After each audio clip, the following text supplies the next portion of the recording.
าพนี้การันตีความปังหมอลำใบบี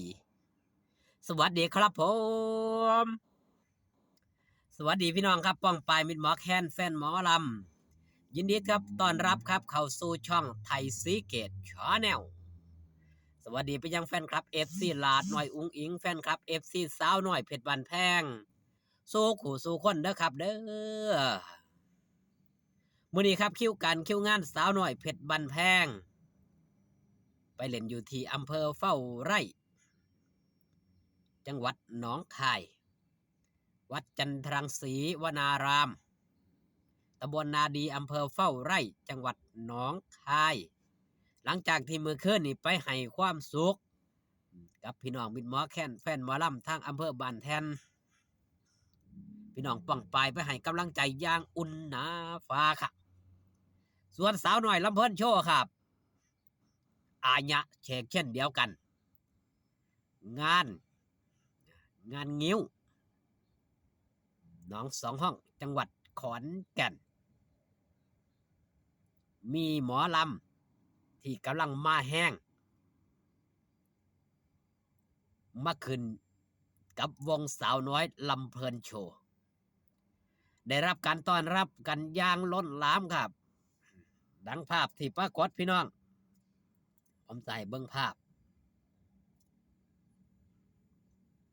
พี่น้องสิเห็นชัดบ่เอาครับเบิ้งเด้อก็จะเป็นภาพลางๆแสงไฟแสงสะท้อนส่องบ่งบอกครับนั่นคือภาพน้องวันใหม่อนันตยาเอามาจากทั้งช่องพ่อการใช้นี่ละเพิ่นได้ลงลูกสาวเพิ่นลูกสาวลาผู้ยังเงียวเซบอล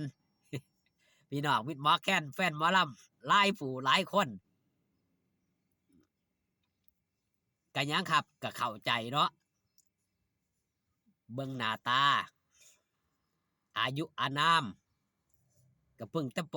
.6 หรือจบป .6 มันมาดนี่รุ่นนี้ก็ถือว่าเป็นของเด็กน้อยพี่น้องป้องปายมิดหมอแค้นแฟนหมอลำหลายผู้หลายคนก็เข้าอกเข้าใจในการออกโชว์มือขึ้นนี่พอการใช้พวกก็ได้เอาออกมาโพสต์แล้วก็เขียนแคปชั่นไว้จังสี่ครับ13 ปีทำได้ขนาดนี้ถือว่าเก่งมากลูกอนาคตอีกยาวไกลสู้ต่อไปห้ามถอยขอบคุณทุกกำลังใจจ้ามีแฟนคลับ FC นี่เข้าไปให้กำลังใจกันอย่างล้นหลามเพราะกันใช่นี่สิมีลูกสาวใหญ่ลูกสาวกลางแล้วก็ลูกสาวหล่าลูกสาวกลางก็ถือว่าได้ดิบได้ดีไปเป็นที่เรียบร้อยลูกสาวโพกกกับมีหน้ามีตาเป็นที่หู้จักกันดีมาลูกสาวผู้ลาครับกำลังยังครับกำลังบินถ้าเป็นนกก็กำลังปีกกำลังแข็งกำลังหัดบินกำลังเริ่มออกจากห้างทะยานหัดบินพี่น้องวินหมอแค้นแฟนหมอลำหลายผู้หลายคนก็เข้าใจครับว่าเด็กน้อยอายุขนาดนี้เฮ็ดได้ขนาดนี้ก็ถือว่าเก่งหลายเติบดังที่ผมได้เว้าไปนะครับลูกหลานบ้านหมู่เฮาหลายผู้หลายคนก็ยังได้นอนอยู่บ้านสิไปไสก็ต้องขอเงินพ่อขอเงินแม่หาเงินใส่เองยังบ่เป็นมาเปรียบเอากับน้องวันใหม่นี่อายุ13ครับแต่ออกจากบ้านจากซองออกมาหาเงินหาค่ำเลี้ยงเจ้าของเลี้ยงครอบครัวบ่ธรรมดาเด้ครับด้วยความเป็นเด็กน้อยแต่ถือว่าน้องไม่นี่เป็นคนที่มีของอยู่ที่ว่าวันเวลาและโอกาสแค่นั้นครับวันเวลาสิเป็นตัวจัดสรรโอกาสนี่มาแล้วครับ บอสโจให้โอกาสตั้งแต่มือแรก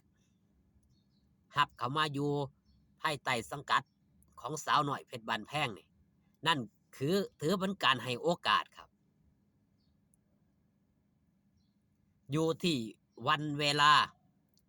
สิเป็นโตจัดสรรในช่วงนี้ครับกำลังมากระแสกำลังมีกะเฝ้าตักเฝ้าตวงเอาไว้เฮ็ดจังไดสิยังคงรักษากระแสนี้ไว้เฮ็ดจังไดสิ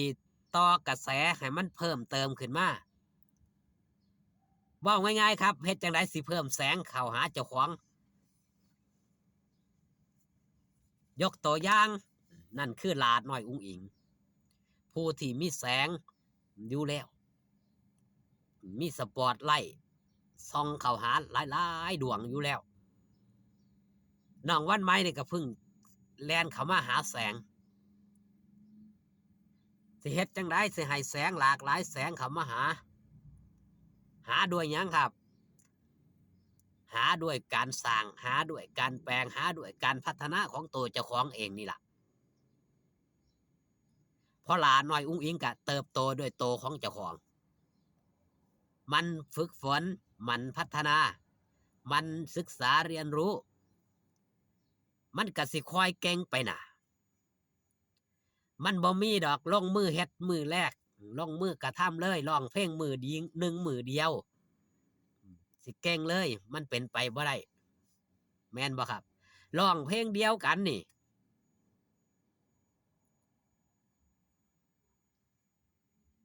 เด็กน้อยหลายๆผู้หลายๆคนนี่มันหยังเขาจังเอาที่1มันหยังเขาจังเอาที่2ที่3ทั้งที่ร้องเพลงเดียวกันนั่นคือคุณภาพมันต้องร้องมันต้องเขาร้องเที่ยวเดียวเจ้าของต้องร้องเกินเขาไปอีก10เที่ยวจังซี่นั่นคือการพัฒนาครับถือว่าหลาน้อยอุ๋งอิงนี่เอ้ย หลาน้อยวันใหม่นี่มาถูกทางบ่แม่นหลาน้อยอุ๋งอิงมาถูกทางแล้วที่มาอยู่กับพ่อการใช้ได้บอกได้สอนได้เอามาเลี้ยงดูปูเสือเนาะถือว่าได้รับโอกาสดีๆก็เอานั่นล่ะโอกาสเพิ่นรับมาแล้วก็ต้องสร้างโอกาสเจ้าของนี่ที่ในเนื้อเจ้าของมีโอกาสนี่ต้องเฮ็ดให้มันเต็มที่ต้องเฮ็ดให้มันมากไปกว่านี้เอาสำหรับคลิปนี้ฝากตอนเอาไว้แต่เพียงส่ำนี้ครับอยู่ดีมีแห้งสู้ขู่สู้คนพ่อกันคลิปหน้าสบายดีครับผม